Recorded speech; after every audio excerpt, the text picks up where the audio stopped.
Assalamualaikum warahmatullahi wabarakatuh. Di video kali ini akan membahas tentang fikih jinayah, kasus beserta hukuman yang diterapkan di Indonesia. Sebelumnya, perkenalkan nama saya Rantika Miranti dengan NIM 2220202130 dan ini animasiku. Dalam video ini akan membahas tentang fikih jinayah. Fikih jinayah secara bahasa yang berasal dari bahasa Arab janaya jeni, yang berarti melakukan dosa atau kejahatan. Dan sedangkan menurut istilah fikih jinayah adalah cabang ilmu fikih yang membahas tentang aturan-aturan pidana dalam Islam. Adapun ruang lingkup fikih jinayah yaitu yang pertama kejahatan terhadap jiwa dan tubuh seperti pembunuhan dan penganiayaan. Yang kedua itu kejahatan terhadap kehormatan seperti zina, qadzaf, dan homoseksual.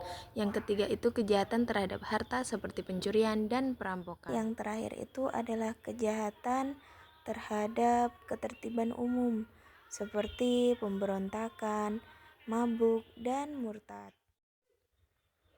Dan dari setiap pelanggaran ini memiliki ketentuan, syarat, dan jenis hukuman tersendiri dalam Islam.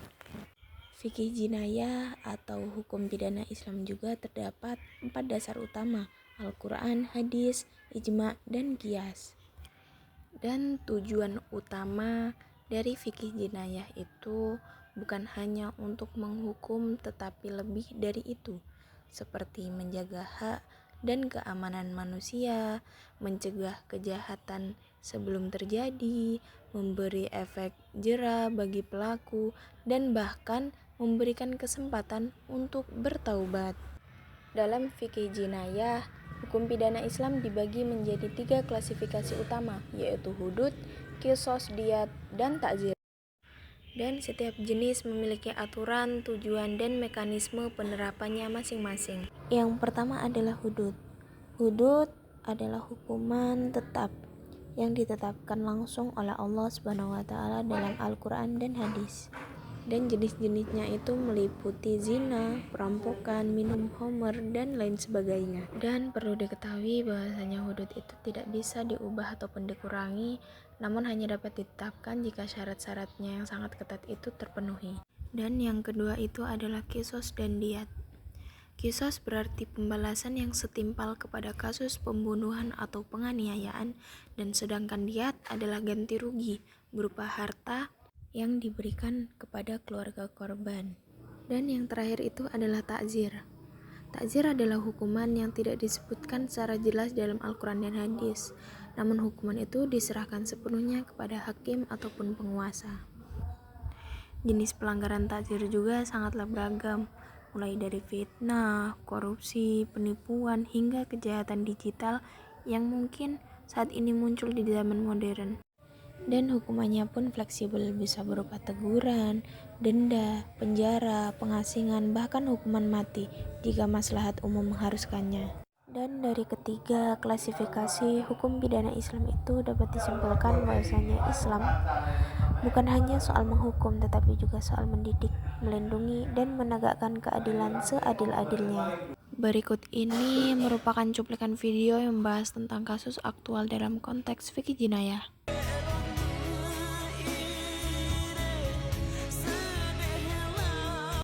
Dan dari video tersebut merupakan contoh hukuman cambuk terhadap perilaku judi online di Banda Aceh yang mencerminkan penerapan hukum pidana Islam di Indonesia.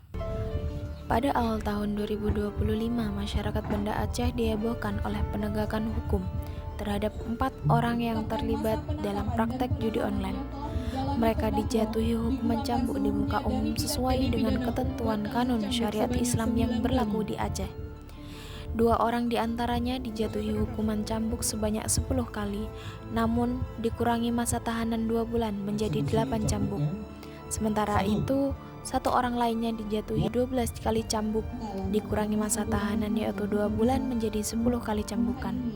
1 orang lainnya itu melanggar pasal 19 Kanun nomor 6 tahun 2014 dan dijatuhi pidana cambuk selama 25 kali dikurang dengan masa tahanan 3 bulan yang menjadi 22 kali cambuk.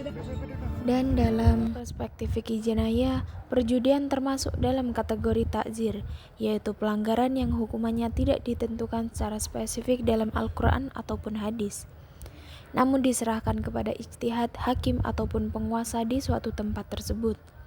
Hukuman takzir bertujuan untuk menjaga ketertiban umum dan moral masyarakat.